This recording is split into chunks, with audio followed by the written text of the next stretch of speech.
ప్రఖ్యాత క్యాన్సర్ వైద్య నిపుణుడు నోరి దత్తాత్రేయ నాయుడుకి పద్మభూషణ్, నటులు మురళీమోహన్, రాజేంద్ర ప్రసాద్ కు పద్మశ్రీ, ఎరిమెల్ల బాలకృష్ణ ప్రసాద్ కు మరణానంతరం పురస్కారం, తెలంగాణకు చెందిన ప్రముఖ వైద్యులు విజయానంద్ రెడ్డి, అట్లే జీవీరావు, డిఆర్డీఓ మాజీ సైంటిస్టు చంద్రమౌళి, కూచిపూడి నృత్య కళాకారిణి దీపికా రెడ్డిలకు పద్మశ్రీ, పశు పోషణ నిపుణుడు ఎం రామారెడ్డికి మరణానంతరం అంటూ 2026 పద్మ పురస్కారాలు ప్రకటించిన కేంద్ర ప్రభుత్వం అని ఇక్కడ మరణానంతరం అని పెడతారు కదా. సో సరే, తర్వాత వాళ్ళ సేవల్ని గుర్తించి ప్రభుత్వాలు లేదా కొంతమంది పెద్దలు రెఫర్ చేస్తేనో లేకపోతే వాళ్ళు ఫలానోళ్ళకి ఇస్తే బాగుంటుందని చెప్పేసి నామినేట్ చేస్తేనో సరే అవి జరిగి ఉండొచ్చు. కాకపోతే ఎప్పుడైనా సరే ఒక వ్యక్తికి తను చేసినటువంటి సేవలకి తను బతికున్నప్పుడు వస్తేనే దానికి ఆత్మసంతృప్తి. వాళ్ళకి ఏంటంటే ఇలా పోయిన తర్వాత వాళ్ళ కుటుంబానికి గౌరవం అయ్యేది. కొంతమంది అంటారు ఏమున్నది అలా కుటుంబం కూడా ఇస్తాం కదా, అలా కుటుంబం తీసుకుంటుంది. వాస్తవమే, అలా కుటుంబం తీసుకుంటే కుటుంబానికి గౌరవమే. కాకపోతే ఏ మనిషికైనా తను చేసిన కష్టానికి, తను చేసిన పనికి, తన శ్రమకి దక్కిన ఫలితంగా అప్పటికప్పుడు తను బతికున్నప్పుడు తన కళ్ళ నిండుగా చూసుకుంటే ఏదైనా అవార్డు రాష్ట్రపతి చేతుల మీదుగా ఒక అవార్డు తీసుకుంటే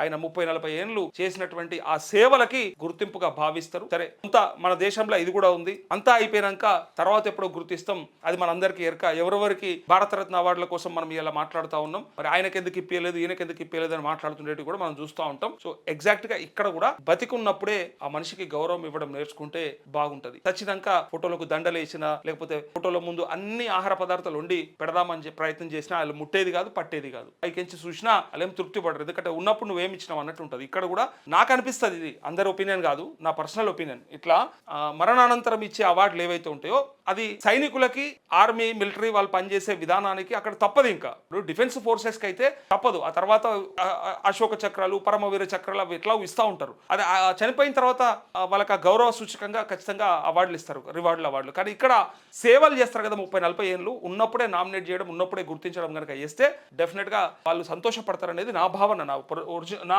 పర్సనల్ ఒపీనియన్ అది. సో ఇక్కడ 5 పద్మభూషణ్లు, 13 పద్మభూషణ్లు, 5 పద్మవిభూషణ్, 13 పద్మభూషణ్, 113 పద్మశ్రీ అవార్డులు. ఏపీ నుంచి 4, తెలంగాణ నుంచి 7. యూజీసీ మాజీ చైర్మన్ జగదీష్ కుమార్, సాంకేతిక నిపుణుడు శశిశేఖర్ వెంపటికి అట్లే పద్మశ్రీ పురస్కారం. కేరళలో 3 పద్మభూషణ్, అచ్యుతానందన్, సుప్రీం మాజీ జడ్జి కేటీ థామస్, సిపిఐ నేత నారాయణన్, అట్లే ధర్మేంద్రకు విభూషణ్, మమ్ముట్టి, అట్లే శిబు సోరెన్కు పద్మభూషణ్. దేశవ్యాప్తంగా 54 మంది మట్టిలో మాణిక్యాలకు పద్మశ్రీలు. పురస్కార గ్రహీతలకు అభినందనలు తెలిపిన ప్రధాని.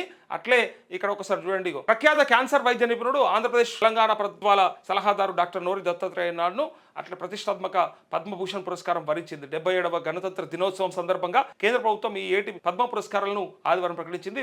విద్య, వైద్యం, సాహిత్యం, కళలు, సామాజిక సేవ ఇలా వివిధ రంగాల్లో విశేష సేవలు అందించినటువంటి 133 మందిని ఇక్కడ ఎంపిక చేసినట్టుగా, అందులో నా పరిశోధనలకు గుర్తింపని జన్యు మార్పులే పలు వ్యాధులకు కారణం పద్మశ్రీ పురస్కారానికి ఎంపికైన సిసిఎంబి శాస్త్రవేత్త A Thangaraj, CCMB molecular biology centre for అది ఉంటుంది కదా, దానికి సంబంధించినటువంటి శాస్త్రవేత్త తనకిచ్చిండ్రు. సో శుభాంశు శుక్లాకు అశోక చక్ర అంతర్జాతీయ అంతరిక్ష కేంద్రానికి వెళ్ళిన తొలి భారతీయుడు అంటూ ఆయనకి ఇచ్చినటువంటి అవార్డు. సో ఇది అన్ని పత్రికల్లో ఆల్మోస్ట్ ఇట్లానే రాసి ఇక్కడ రాజేంద్ర ప్రసాద్, మురళీమోహన్ కు పద్మశ్రీ, తెలంగాణ నుంచి 7, ఏపీ నుంచి 4 పురస్కారాలు అంటూ ఇక్కడ కమ్యూనిస్టు దిగ్గజానికి విభూషణ్ ఎవరు ధర్మేంద్ర సహా మొత్తం 5 పద్మ విభూషణ్, 9 మందికి పద్మభూషణ్, రోహిత్ శర్మ, ఆర్ మాధవన్ సహా 115 మందికి పద్మశ్రీ, అలా 113 మంది రాసిరు, 115 మందిని రాసిరు. ఇక్కడ గణతంత్ర దినోత్సవం సందర్భంగా కేంద్ర ప్రభుత్వం ఆదివారం పద్మ అవార్డులను ప్రకటించింది. అందులో తెలుగు రాష్ట్రాల నుంచి 13 మందికి పద్మశ్రీ వరించింది. ఈ జాబితాలో 7 తెలంగాణకు చెందిన వారు ఉండడం విశేషం. వీరిలో డాక్టర్ కుమారస్వామి తంగరాజ్, రామరెడ్డి మామిడి, దీపికా రెడ్డి, గూడూరు వెంకట్రావు,